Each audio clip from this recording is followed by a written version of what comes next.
esta reforma que se está proponiendo no es una reforma solamente de la justicia, ni es una reforma solamente para acabar con la tutela, como lo comentó Antonio. Es una reforma para acabar con el Estado social de derecho, que incomoda a quienes nos gobiernan hoy, que incomoda a los que dominan hoy este país. Es una cuña en el zapato para ellos.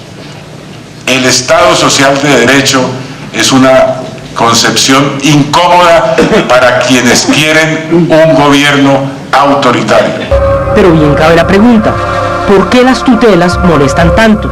Cuando al trabajador colombiano se le obliga a acudir a tutela, primero para que lo atienda el médico, luego para que le practiquen los exámenes que el médico considera necesarios, es decir, para que se haga efectivo el derecho al diagnóstico. Posteriormente, si la requiere, para que le ordenen una operación quirúrgica. Más adelante, para que le entreguen los medicamentos. Eso todo tiene un costo y se dice que la acción de tutela no podría ser dictada sin contemplar primero el presupuesto por el juez. Y así las sentencias de la Corte Constitucional. Que no les gustó y no era para que les gustara. Y que fue adoptada por unanimidad en la Corte. Y entonces se dice, no podrá ejercerse funciones constitucionales por la Corte en relación con las sentencias sobre tributos. De manera que ya lo hicieron, pero no lo vayan a volver a hacer. El espíritu del proyecto presentado por el gobierno es tan peligroso para el modelo de Estado que tenemos actualmente, que ya desde la academia y la ciudadanía se han creado movimientos en función de la defensa de la actual Constitución, como por ejemplo el de la octava papeleta, impulsado por estudiantes universitarios. ¿Qué hay detrás de todo esto? Desde el año de 1997 se ha querido desmontar la tutela, siempre con la disculpa de que no existe tutela contra providencias judiciales, pero no se le dice al pueblo colombiano lo que él personalmente puede testificar, o sea, que la tutela se ha convertido democráticamente en la reclamación de los derechos laborales, de los derechos a la seguridad social. Es muy dura la situación para los pobres de Colombia. Es muy difícil conseguir trabajo. Y si consiguen trabajo, es muy difícil mantener la estabilidad laboral. Y si mantienen la estabilidad laboral y se van a enfermar, con gran dificultad les van a entregar los medicamentos o se van a efectuar los procedimientos que el médico tratante señala. Y si llegan a la edad de jubilación, el reconocimiento de la pensión se va a convertir en un viacrucis. Y si es reconocida la pensión, se va a reconocer por suma inferior a la que corresponde. Y aún en ese último evento no se van a pagar las mesadas. Y todo esto es lo que la tutela ha venido protegiendo. Es una cruz roja jurídica y le quieren quitar al pueblo colombiano la cruz roja jurídica, que es el acercamiento democrático al Estado social de derecho. Por consiguiente, quiero presentar como un ejemplo de movilización lo que hoy acontece en la universidad. De momento parece no haber ambiente para que en el Congreso se estudie dicho proyecto durante esta legislatura. Pero las bancadas, muchas de ellas proclives al gobierno y por lo tanto que ven con simpatía dicho proyecto de reforma a la justicia, pondrán sin duda en peligro el actual modelo de Estado. Es muy probable que el gobierno, con las mayorías que siempre consigue en el Congreso, logre pasar una reforma constitucional que eche atrás los logros obtenidos con la Constitución del 91. Al final de cuentas, el Congreso siempre se arrodilla al gobierno y el gobierno puede contar con esas mayorías.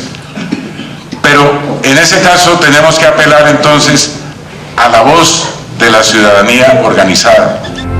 Los fallos de la Corte Constitucional y la tutela como herramienta de protección de los derechos fundamentales de los colombianos han sido sin duda herramientas de paz. Millones de ciudadanos sumidos en la pobreza y la inequidad que recurren a dicho mecanismo para valer sus derechos, que cuando se cumplen el Estado es más Estado.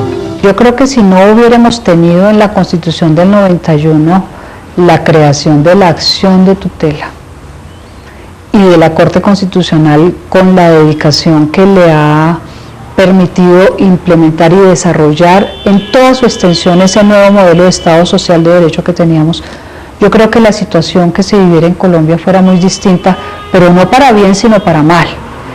La acción de tutela, como lo han dicho muchos magistrados y magistrados de la Corte, la acción de tutela es un instrumento de paz. Eso es lo que le ha permitido a la ciudadanía del común exigir el respeto de sus derechos por una vía democrática, acudiendo a las autoridades para que a través de las autoridades se les respeten sus derechos y no acudiendo a otras vías de hecho que pudieran haber engrosado unas filas armadas o un mayor descontento con un problema social, una bomba atómica de carácter social gestándose.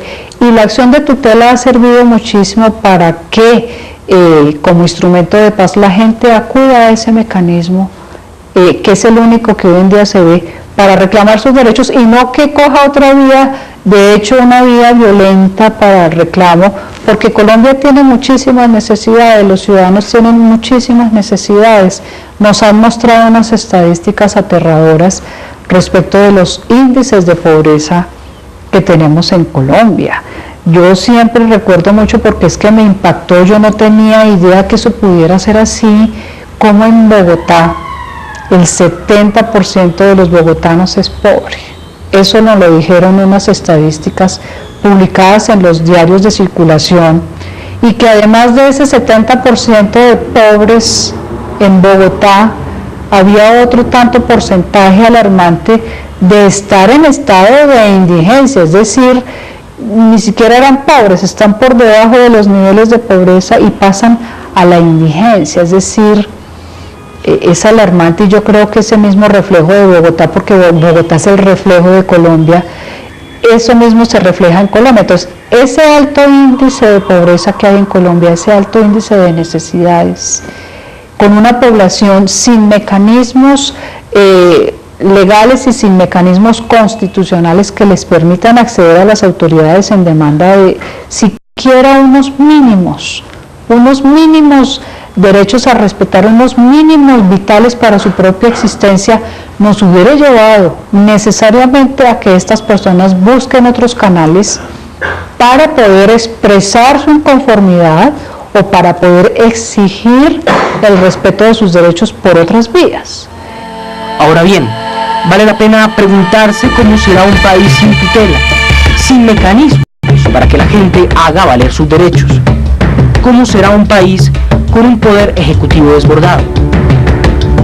Un país donde los pensionados no puedan reclamar sus derechos de manera efectiva, donde los enfermos no se les solucione a tiempo sus problemas de salud, un país donde los trabajadores puedan ser despedidos impunemente sin justa causa, un país donde si no hay dinero se justifique que los niños no puedan estudiar, un país en el que le pongan IVA a la cebolla y nadie diga nada, donde los impuestos perjudiquen más a los que no tienen que a los que tienen.